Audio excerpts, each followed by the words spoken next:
અને ગાજર માતાનું ચમ રાજપુરનું નામ પડ્યું ને આજે તમે જઈને ગામમાં પૂછ્યો એમ કહેવાય કે ભાઈ ગાજર માતાનું મંદિર શું હશે કે છેલ્લે રહ્યું તે મહેમદપુરના રોડે ન કરતા ગાજર માતાનું જૂનું મંદિર આવે હા ભાઈ હા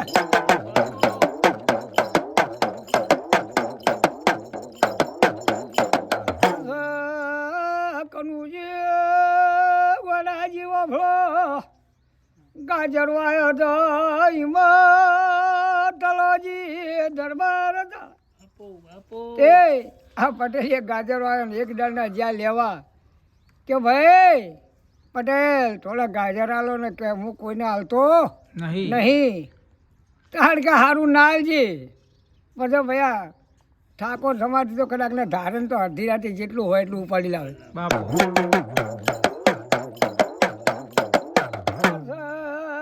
તલોજી એટલું બોલ્યા પટેલ યાદ રાખજો દાડો ઉગે તળી પાળિયાનો ગાજર એ દણું જાન તો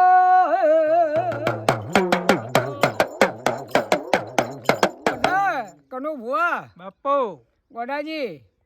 મધર રાજગાળીમાંથી 10 આદમી ગયા તે મારા વિરાટ તારે પાળિયામાં ગાજર કોઈ ચગું ભાળો નહીં પેલો પટેલ આવીને રોઈને કે રે માતાજી તું ગમે તે માતા હોય મારી પણ મારા ગાજર જો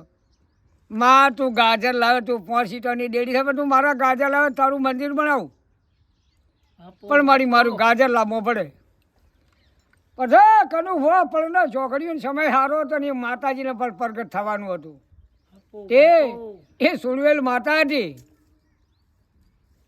પછી જશીભાઈ ગ્રહણી હતી એટલે આવતા ભાઈને આપઘાત કરી મરી હતી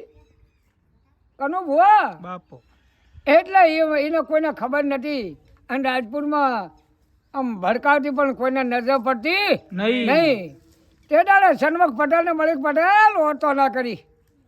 ગાજર જો કદાચ ને મારો 5 સીટરનો મદેશી ઢગલો ના કરો તો મારું નામ માતા નહીં પણ જોજે શિયા નામે હું પૂજાવું આવું નામ બદલી જાય લે હું જસીબી સુડવેલ છું પણ એ દાડે મારું નામ બદલાવજે કે જરૂર મારી હે ભાઈ હા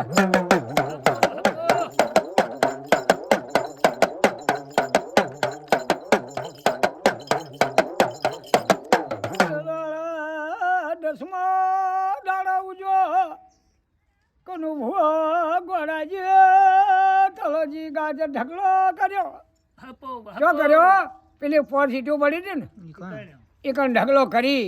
અને તલોજી જતા રહ્યો આજે તલાજીની પેઢીના મુજબ છોકરાય છે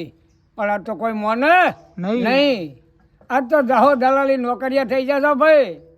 અને ઘરે ગાડીયું ઘેર પાડ્યું અને નેની લાડ્યું બાપુ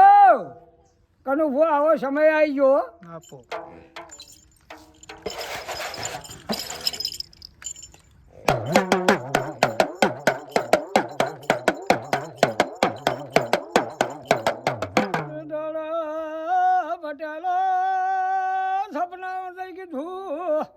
પટેલ પોઝિટિવનું ડેડી થયા તારા ગાજરનો ઢગલો પડ્યો કોથળા લઈ તારા ગાજર ભરને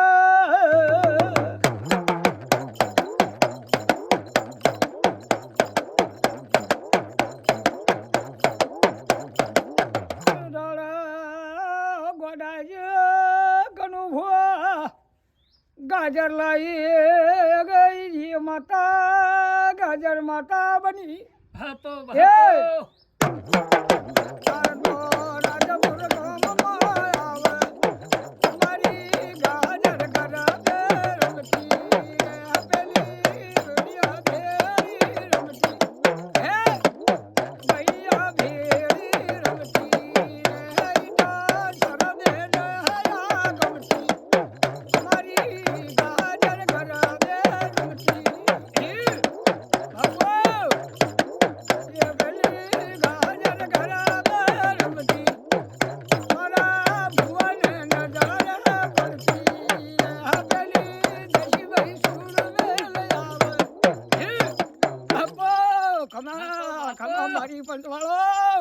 ભાવ વાળો જો કદાચ ના ધાર્યા બોલ ના પાડું તો મારું નામ છોડવે છે ભૈયા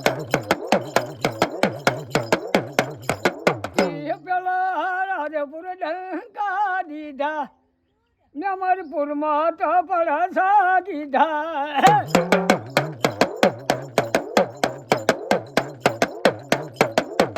પેલા કુટ પરગોમમાં આવે પેલા ભરવાડાને નામ આવે એ ભાઈઓ કટપુર ગામમાં આવી ભરવાડાને નમાડી અને મટનો વ્યવહાર લઈ